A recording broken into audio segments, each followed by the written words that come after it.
So one of the red flags when it comes to dating is really realizing your risk level. Risk level, what I mean by that is, are they constantly going doing things that you're not comfortable with, which is playing lottery, knowing that they only make but so much.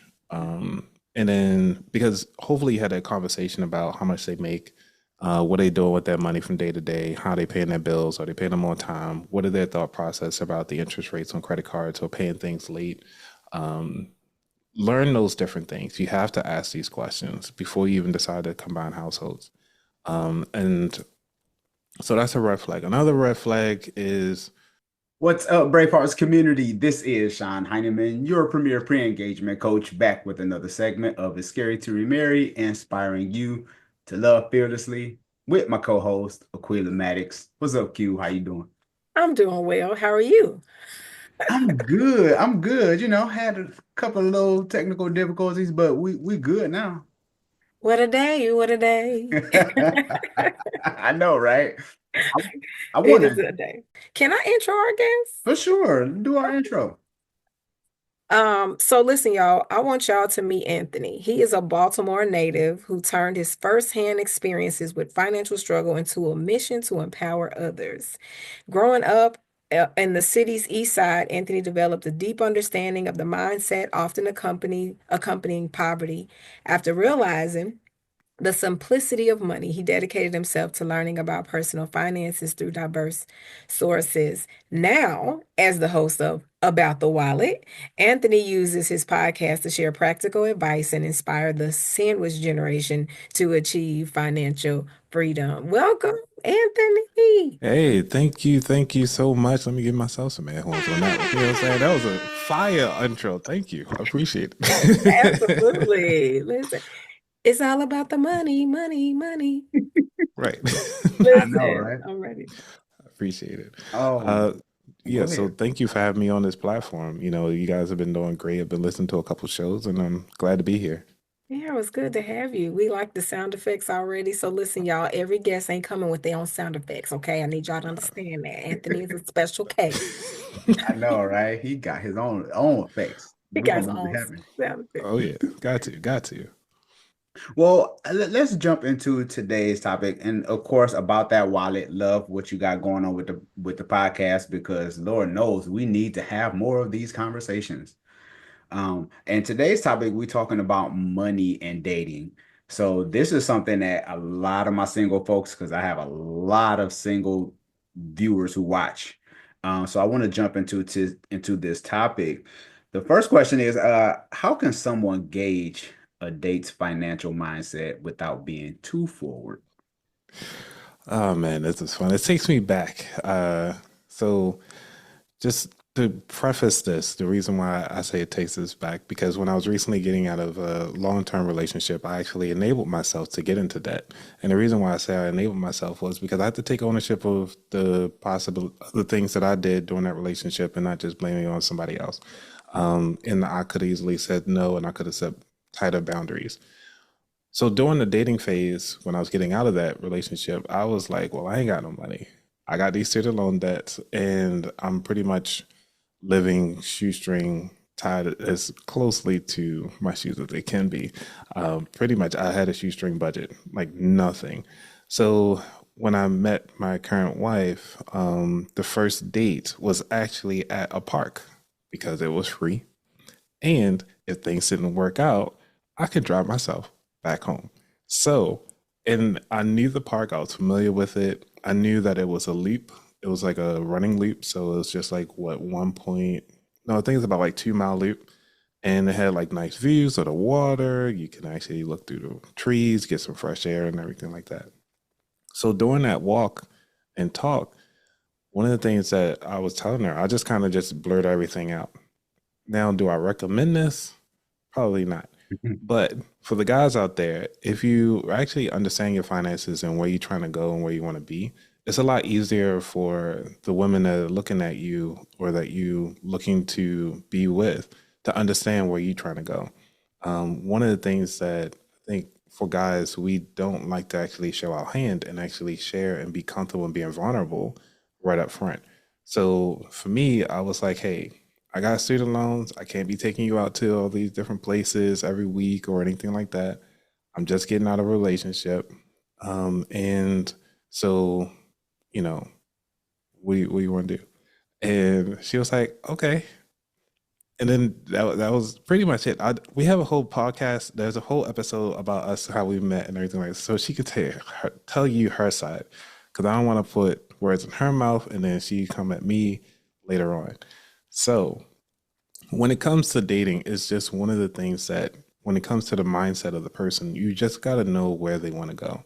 And the way to do that is actually do something is what I like to call it is a dream walk. Where is it that you see yourself when everything else is paid off? What would you like to do? If you had unlimited amount of money or if money wasn't a thing, where would you like to go? How do you spend your time with your family? Like with your mom or your siblings, if they have children, because depending on their age range, they might got kids, and just kind of see what's going on, what their mindset is. And that's one of the ways to kind of ease up those conversations around, okay, this is how they're going to handle their money. This is how they will utilize it. And even you can do joke around like, hey, whatever the Powerball is right now or the Mega Millions, be like, hey, all right, it's cool. Did you know that the Mega Millions is at like 480,000? I mean, 80 million? What would you do with that money if you were to get it? So you can play around with it and still get a mindset on like, hey, are they looking into building a trust? Are they doing long-term planning? Or are they looking at the immediate need? Like, okay, well, I'll just buy my mama house. Where though? Like, are you planning on building longevity? Not just building a trust, but also are you looking at corporations? Are you looking at building expat? Are you looking to stay in the United States? The world is your oyster. Mm. So why not go explore that? What does that look like? I mean, a lot of people only move in ways that they are familiar with. They might go a little bit out to stretch themselves, but if they're not willing to take that kind of risk, that also get to tell you how they are with their finances currently. So if you give them $100, what are they going to do with that $100? Are they going to be responsible and pay their bills like they said they were going to do? Or are they going to go out, buy more lottery tickets to try to get that $1 million? So these are the things you want to kind of, you can have fun with it, but also got to understand that there's an underlying mindset behind it. So being open and having that understanding of conversation of, hey, I have my own money. I can do my own thing. And actually just kind of talk about a lot of hypotheticals. I did a lot of that. Um, so even when it comes to, I mean, I don't change the topic. I can go on topics, but you can go to the next one. No, that's good. No, no, for real. No, I hear you because money is I mean, these conversations we don't talk about them enough. I mean, I was doing some research. They I think Ramsey Dave Ramsey Solutions, he was talking about how high debt is correlated with divorce and disagreements and money and stuff like that because I, that's only part, that is like part of the whole situation. okay. The main thing is communication. Mhm. Money is a communication, is an energy flow. If you're not being comfortable in actually having that open discussion with your partner about the finances, that breaks down everything. That breaks down the trust because marriage is built on the trust. It's built on hope on the life that you want to have. And if you're not open and comfortable in actually talking about what it is that you want in life and like how you standing like some people say 10 toes deep in it, Mhm. then you're dropping the ball right then and there by not being 100% with your partner. If they're going to be your partner in crime, let that be the partner in crime. Or And partnering if you good. Can we be partnering good? Partnering partner, good. Only okay, yeah, because partnering good. Okay, being okay. broke is the Right, crime already. You know what I right. mean? Yes. That's Uh, the crime already. You know what I right, right. mean? Okay. All right. Partnering good. Okay, I got you. Thank you. Words matter. Thank you. Yeah, I like that. So because since words matter, you know, communication is a big deal. So just money doesn't have feelings. So you can say, oh, well, you know, they get divorced because of money. That's like somebody dying because of COVID, but really when they had the underlying health issues, you're gonna blame it on COVID. Does it work? No, but the hospitals get a lot of kickback because they said COVID on the line. So these are the things you got to look at. What is the underlying issue, not what it is and sounds glory and fun. So that's the only thing I like to say on that one. It's just only part of it is the communication piece is really the solidifier for that piece. Mhm. For sure. I think it's a whole lot of stuff when it comes to the money. Amen. It's a lot Yeah. of things. But I do appreciate, like, for one, the conversation around having money conversations with dating because I think that is a big deal. Like people when you're dating, you're all like you're trying to figure out what part do we bring in and when and all this other stuff. And even though people are grown, that's part of why people don't share because or ask because they're like, well, I don't want to pry because I'm grown and I kind of probably feel like I don't want to necessarily share until I get to certain because there's levels to everything. You're like, well, when I get to a certain level, that's maybe when, our comfort or maybe we're not at the place where we're talking money and things like that. I think that, you said a lot. You said, one, let's you got to feel that person out or get to know them, Hmm.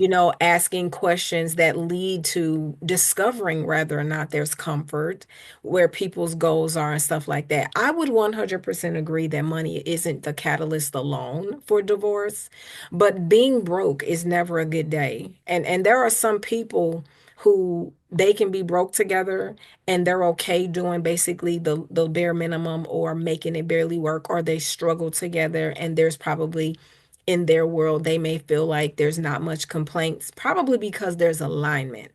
But usually, when there is a person who's definitely, I want to say this, when two people are goal oriented, but one person has poor money management skills, right? It makes it very challenging because you start to question whether or not you'll ever make the goals. So communication is definitely a huge thing, but executing, how we're going to resolve some of these financial issues is another huge thing because do you have a goal? Do you have a realistic goal? Some people, let me tell y'all, bless the Lord Jesus. I dated somebody that I later married. Yes, it was me. I'm the problem. I get it. We're not going there. But I dated someone who I later married who had poor money management skills because what I find is that sometimes when people have a lot of money, they mismanage their money because they just have a lot of money. They're not as intentional. So therefore they just be like, well, I mean, I always got a lot of money coming in. So I'm not. So that was his story. Well, when he got to the place where the market changed for business for him, and he got to the place where money wasn't always flowing in that way, that same mismanagement was applying with less money. So when we were trying to, take care of regular stuff and everything like that, it was always a challenge. I was like, okay, well, this season we can't be eating out. Amen. Mhm. It's noodles and rice and beans over here. Okay. We okay, maybe not that bad, but close. Okay, Right. I close. mean, Okay. my wife taught me how to make some good rice and beans because at Do you first when she hear was what like, I love she your was wife. like make some rice and beans and I was like, okay, I did my first crack at it. It was just strictly rice and beans, but then she laughed at me so hard, like she still laugh at me today. But one of the things that she did was when she made her beans, she do like tomato paste, some onions, some cumins. I was like, I didn't know you could do all that with the beans. Like she was like, yeah, and then doing on the better rice. I was like, oh, On a this bed. is You your hear that? best. Bed of rice. Yeah, Amen. better That's rice. Yeah, good living right there. yeah. That's good living, I Sean. was like, this is great. And she was like, oh yeah, you don't get the little short grain rice. You need to get some of that basmati rice. And I was like, ooh, basmati. All I know is about like jasmine, maybe. She was like, no, you gotta go basmati. I was like, That's a okay. step up. Now, Yeah, now yeah. regular long grain or short grain rice is probably the norm. Right. Jasmine is the step up. Hmm. Then there's basmati. That's basmati. Right. Top tier. Yeah, Yeah. yeah. So But a yeah, lot of so all of that to say I would agree that it's like you gotta have, communication because I think that is probably one of the hardest things is do I talk about it? When do I talk about it? Especially dating, because you don't wait till marriage to talk money, y'all. course. You don't That, talk, you don't that's wait true. till marriage to be like, oh, now we're going to talk about our finances. Marriage should be like, how you get a brochure and it gives you a cover of all the wonderful experiences. That's dating. Marriage should be you've arrived already, but you've already got a preview of everything in your dating, and at least a lot of things, if nothing else. So you should have these conversations. You should develop the comfort.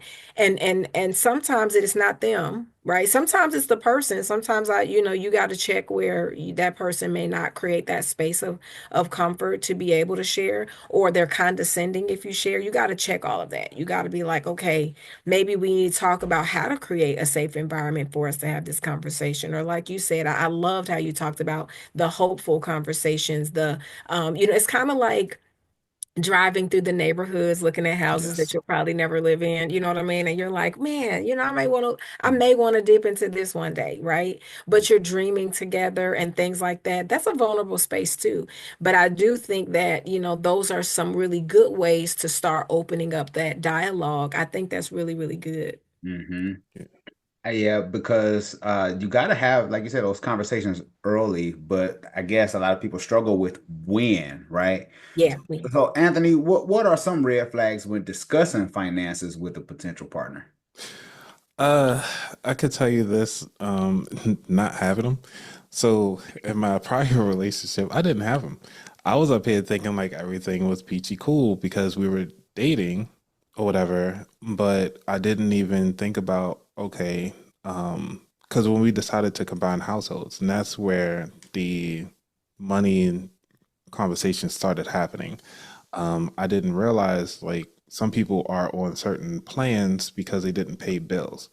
I never been on any of those plans. I've heard of them, but I never use them. So for Maryland, BG&E has something called budget billing, which means like if you're so far behind, they'll just kind of put you on a basic budget, a flat fee type deal, Mhm. whatever. I Okay. never knew what those were. So when I get inside the household, I was paid everything 100%. I was like, why you got this thing lingering around? It's accruing interest. And then because of that, I was paying everything up front. I was like, cool, I'll take care of BG&E, at least for me being there. Mhm. And then I'll take care of the groceries or whatever, because I was couponing as well. So I was taking care of all of that. And so by doing that, it got rid of the budget billing process. And I didn't know that there are so many different other programs to kind of help people who are actually behind.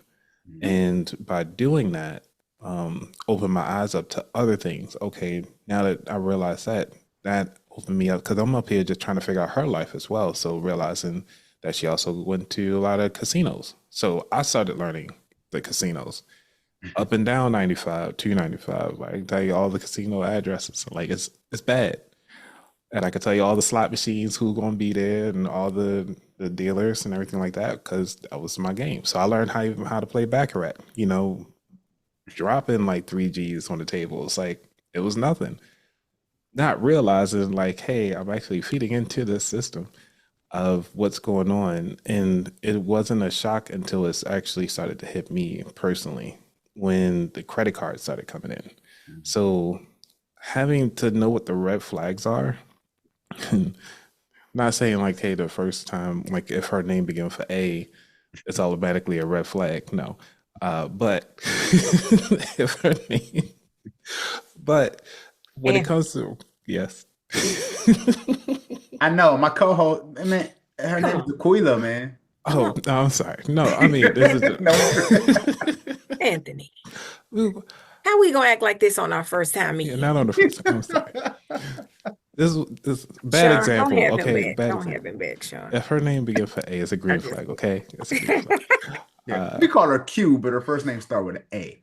yes, Okay. I got you. All right. Okay, we I back. We're see. gonna I just see. delete I that see out the the name. video. No worries, Yeah, keep y'all can going. delete that. Yeah. So one of the red flags when it comes to dating is really realizing your risk level. Risk level. What I mean by that is, are they constantly going doing things that you're not comfortable with, which is playing lottery, knowing that they only make but so much. And then because hopefully you had a conversation about how much they make, what they doing with their money from day to day, how they paying their bills, are they paying them on time, what are their thought process about the interest rates on credit cards or paying things late. Learn those different things. You have to ask these questions before you even decide to combine households. And so that's a red flag. Another red flag is um, dodging their credit card bills. So if you ever go over to visit and you see this pile of credit card bills on the side, or you notice that shredder's kind of full, that's a red flag. If they, how can I say? We keep it Yeah, I don't real. know you. Okay. I don't know. He already done X me out if this is Oh my keeping it gosh. real. I don't know. What you got, Anthony? I'm ready. What is it? If they got water spots on their bathroom mirror, it's a red flag. Um, if the trash ain't taken out on time, it's a red flag. Because you gotta make sure the household ain't together, like to the point if they have a lot of hoarder expectations or they do a lot of hoarding, that's a red flag. If their car, the way that car looks is usually the same way that their house looks. So if there's a lot of junk in there, you notice like an old McDonald's wrapper in the back seat that look like it hasn't been touched in a month, that's a red flag. If they got bald tires, it's a red flag. Um, yeah, so I'm gonna stop there before He I get got tons canceled. of red flags out. He basically just squashed out probably a good percentage of the women, like Oh my God, Yeah, don't do because that. she gonna need her tires done. You know what I'm saying? yeah, the bald tires might be just by the fact that, she busy. And I'm not saying, and Yeah, she again, here's the hustling. Yeah. thing, you gotta know, here's the reality, y'all. We talked about this before. Red flag doesn't always mean stop and don't deal, but it Hmm. could mean that too. Mhm. But it Yeah. definitely means it's something that needs to be addressed. For sure. Yes, at least start the question, start the conversation there, and that'd be a Hmm. good conversation starter as well. Before you even start I'd like to say combined households because that's pretty much what you're going to be doing. Who's going to Hmm. live where? Are you going to be comfortable having her moving all her stuff over with you? Are you comfortable with her going on long periods of time without like by neglecting basic maintenance for the vehicle? Are you comfortable stepping in to be that person to kind of handle all the vehicles in the Yeah. property? Are you comfortable stepping in to be the person that cleans up the whole house? Are you comfortable organizing and stuff like that? So these are the things you got to think about. Yes, you're doing it for yourself, but then you got to do it for somebody else. And if they have kids, deal with the kids as well. Oh yeah, the kids. Yeah, that's another conversation. The kids. He said for another day. Yeah, I don't have kids. So, Oh, okay. yeah, so I mean, I could talk about it a little bit because I used to be a teacher, and my ex had a child. Well, she has a child. Yeah, for sure. But I do like that you said, one of the biggest red flags about discussing finances is not discussing it. So that just means y'all remove it from the table that you're not gonna say something. Mhm. You want to definitely make sure that it is on the list of things to discuss. And I'm gonna tell you, and from firsthand experience as well, I would co-sign that for sure. Because like I was just sharing with you that, you knowing what somebody's money habits are, because having good money habits should not just be in the circumstances where you have a lot of money. Right. Your spending habits are going to be also when, let's just say, life happens, like I had a brother who wife had cancer, and the fine now it became a one, he was the only breadwinner, and then money was being, was completely being zapped in their savings and things like that because of the health issues and concerns. Do you have somebody that's going to be able to sacrifice to make sure that you guys have the things you need if certain things like that come in place? Do you have extra insurances, you know what I'm saying, that you have to cover that to kind of protect? You want to know, like he was saying, like what does the future, and even just knowing what debt is, if there's a plan to pay the debt off, if it's not a plan. So I do think having the conversation is definitely um a very important thing. I want to ask you a question. How should couples handle income differences and financial imbalances in their relationship? Easy. One of the things is going back to that communication piece. So, say if usually the guy likes to be the provider, and when they are the provider, they kind of feel a little macho, their chest spoke out, whatever, like, yeah, it's my household, and I can do things around the house. But when the woman makes more, it's just kind of like, okay, well, you can do your little thing, you can play your little video game, you can do your thing, here, your snacks, you know, be fine. They don't walk around with their chest poked out like, yeah, this is my place, blah, blah. You can shut up and get out the house if you want to. But having those imbalances, I won't even really call it imbalances because everybody comes from a different background And so, depending on if you came from a two-parent household, if you came from single family household, single parent household, or if you grew up with like a lot of siblings, your money mindset is going to be completely different.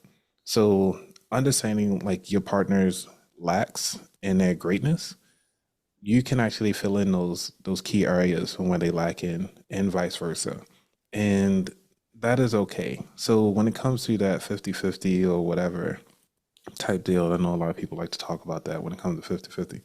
Sometimes it's 90-10. Sometimes it's 100-0. It happens that way. But what I like to talk about is when it comes to putting paper to paper, which is putting your dollars down on the products of the things that you're going to say. So when it comes to your household, you want to make sure the person that makes the least can actually handle the household bills and everything like that 100% on their income. So if you making like 200K, 250, and like your husband is only making about maybe 50 or 70K, if you're living in a house where he can only afford that 50 or 70K for now, that's fine because you can pocket all of that, all the rest of it. Because think about it, if you lose your income, he only making 40, 50,000. What you gonna do? So you can either save that extra 100K or something like that, max out both of your retirement accounts, Roth accounts, and then start looking into individual accounts for investments. You have that flexibility. Now you have more money to play around with. So if you want to go on those vacations, you want to go do whatever you can because your money's freed up now because you're working on that lowest income person. And I highly recommend that because think about it right now, when it comes to government workers, there are about 300,000 people that just lost their jobs. People had just moved cross country just to kind of get their jobs right now. And now they competing because the government pays for the education and everything like that. Most of these people that work for the government aren't making as much as they could be if they working in the private sector, meaning the private sector. So they don't even know that value. And because of that, they getting cheap labor from all these other companies. When they come out, they competing against with these kids. So when you're talking about making income, somebody in the private industry is making so much more money than it is somebody with the government worker that just lost their job. So, now you're in the competing era right now. So I can only imagine what's going to happen next. As far as people going to be like, hey, for 100 grand, we're going to have start more having more reality TV shows. Whereas people are just going to be just fighting tooth and nail just to kind of get some money. It's going to be like the Hunger Games. I foresee that. Mm, interesting. Wow. Hunger Games. I mean, look at it. Mr. Beast pretty much did a test run, and look True. how many people tuned in. Wow. It That's was it true. was it was a dog eat dog world out there. Like this guy was like, yeah, I'm gonna just let us lose money, Yeah. hands folded, done. Wow. Like people tuned in, they made a lot of money from that. There's gonna be another show, if not more, just like that. Wow. I didn't think about that. Yeah, because Mhm. Mr. Beast, I mean, he's a business within itself. Yeah. Didn't think about that. Wow. I'm sorry to take it on so many different levels, but it's all connected in the sense Oh of, yeah. Mm, from who's the breadwinner and what are the people going to do to either a compare, are they going to have that comparison issue? What are they doing to try to make more money, which can then run risk because they thinking that they have all this money, they risking it all to the point where now nobody has any money because they want to try to do these risks without having a solid base and solid plan. mm, for sure. What money habits do you think are essential for a successful relationship? Money habits. The first one is have open communication. So that one, I mean, it's not in the sense of paper to paper, but it's more so of having that open discussion. So the first thing you want to do is have open communication. Second thing is actually have a household plan. Who's gonna like how the bill is gonna be divvied out? If the breadwinner is gonna be taking care of all the household finances, okay, cool. Who's handling all the debt? Say if there's any lingering debt from student loans, credit card bills, or what have you, past debts from prior relationships or whatever. How are you going to deal with those? Which goes back to the family unit. Third thing you want to do is to open up all those credit card bills if you haven't done so already, to actually look at your finances, look at the past three expenses. I mean, the past 3 months, look at your expenses to make sure that you actually know what are you guys are doing. If this is your first time actually creating a budget, this is the way to do it. Start where you at right now. Just say like, hey, babe, let's do a level set. We're just gonna see, put everything out there. We're gonna get financially naked. Mm, Put it all out there. This is my retirement accounts. This is how much I'm making.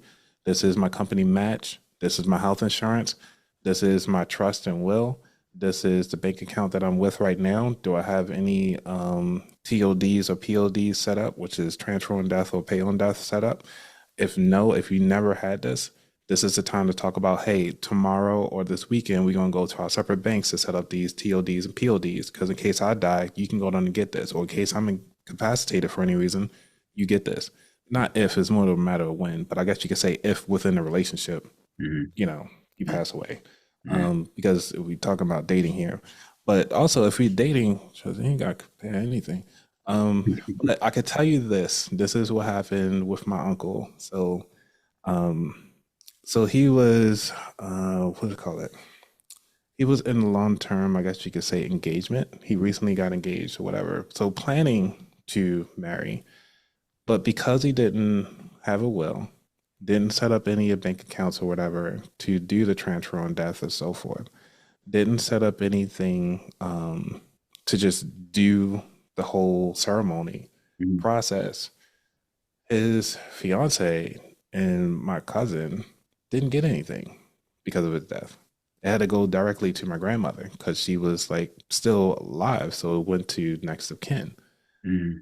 If he had went on and just said like, "Hey, I want to marry you," and just did it, it would have been fine. Mm. And it only costs like less than $50 to get a marriage license, and Yeah. they will marry you right there in the courthouse after 3 days. Like, just do it.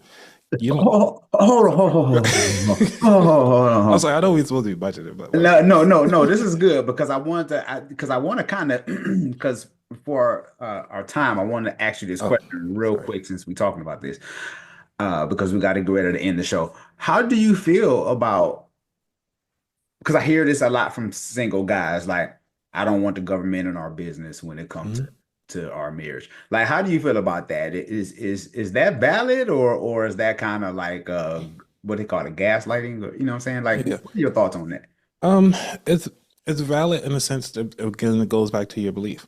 So marriage doesn't mean that you have to actually change your name and all this extra stuff. Government, yes, is just being it's marriage is a business at the Mhm. end of the day. So yes, do your prenups because you need to know the exit plan, the exit strategy in case things don't go well. Make sure you get your prenup. So, and even if you're already married and you listen to this, go on and get your postnup. It's okay. It's it's okay. Now, the thing about it, I could tell you this from my experience is that I had some money in my retirement account, and I'm trying to move it over to my self-directed. When they heard when I was married, they was like, "Oh, now we need your wife signing off." I was like, "What?" Because she wasn't there when I made this money. They was like, "Well, you're married now, so you can't even move anything. I can't touch it." So unless she actually signs on it, I was like, I don't need her in all my transactions. Just move my money inside the same account. But that's a whole nother story. So when it comes to that, set up your plans and the way how you can keep the government out of it. It's just going to do your, like I said, the transfer on death, pay on death, set up your will and your trust. You can have all that set up. So you can do things without the government being involved. It's just to make sure that your assets are taken care of. So that's really what it is. It's just a transfer of assets. So your life insurance policies, you can actually have the trust as a beneficiary or have your beneficiary set in and make sure that you change those as time changes. Got you. Q, what? Q, I'm looking at your face. What you got to say? No, I think those are all really good points, to be honest with you. I know we brought up in one of our previous episodes about the prenup and the postnup Hmm. because we thought, I know I wasn't familiar with postnups. So I think it's really good. I like the fact that he just kind of eased that in there because it can be really taboo for people to hear it or be uncomfortable or, around sharing or expressing the value or the interest in that. So I think that's really good. We had a whole dialogue around that, but I think it's good. I think that, again, if the plan is to be together and be successful, you want to account for what happens when it isn't, because sometimes, life changes. But you also want to, like you said, and I'm really big on, because I'm actually studying to get my insurance license. So I really believe deeply in, thank you. I also really believe deeply in just making sure that people, because I've buried so many of my family members who did not have anything in place, it's a big deal for me.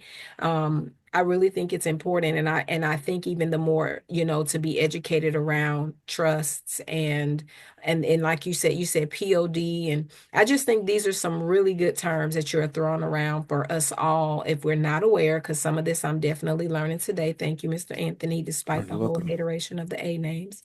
Um, but anyway, where were we? Yeah, so really good information. No, really good information, really for us to consider. And I think too, just really, I'm gonna wrap it up with this is just, to remember we're all adults here. And we've all had, I want to say I'm speaking for many of us. We've had some experiences that were less than favorable. But I believe, again, Sean, I always say, I believe one of God's best advice to, or commands to us, if you will, was to be fruitful and multiply. And that's because we don't do well with division. We really don't. We manage it and we think we okay, but we don't do well with division. And I think that these things that you spoke about today puts us in a position to continually multiply and be intentional about what we have multiplied. So you got my vote. Oh, I hear thank you. you. I hear you. Anthony, thank you so much for your time. Let everyone know how they can get in touch with you, the podcast, all that good stuff. Yeah. So again, my name is Anthony Weaver, host of the About That Wallet podcast. Go live every Thursday at 8 p.m. Eastern Standard Time. I do pre-recorded shows that are released at 2:45 a.m. every Tuesday. So I actually have like different financial experts that come through. And again, I'm actually focusing on the sandwich generation. So people with kids and also caretakers for their parents. And it's only 23% of those in the Black and Brown community. So understanding that is that you can reach me at About That Wallet on pretty much all the platforms. I even got it on Blue Sky as well. So you can go to Twitter, X, whatever you have it, even fan base, I'm on there. So just hit me up. But I am most active on Instagram. Sure, for sure. Love it. Love it. Yeah, I'm a fan base guy myself, so I hear you. Well, Brave Arts community, you heard it here. Make sure you go connect with Anthony because the money conversations be real out here because people be saying anything. You got to get with the people who know what they're talking about. Make sure you hit the subscribe button, share this with someone, put this in your group chat. I always tell you about that. And also, if you're listening via podcast, leave a rating and review on Apple Podcasts. By doing so, it'll put you in a drawing for a free Amazon gift card. This is Sean Heineman with my co-host Aquila Maddox, also known as Q. and special guest. Anthony Weaver. All right, Bravehearts community, take care.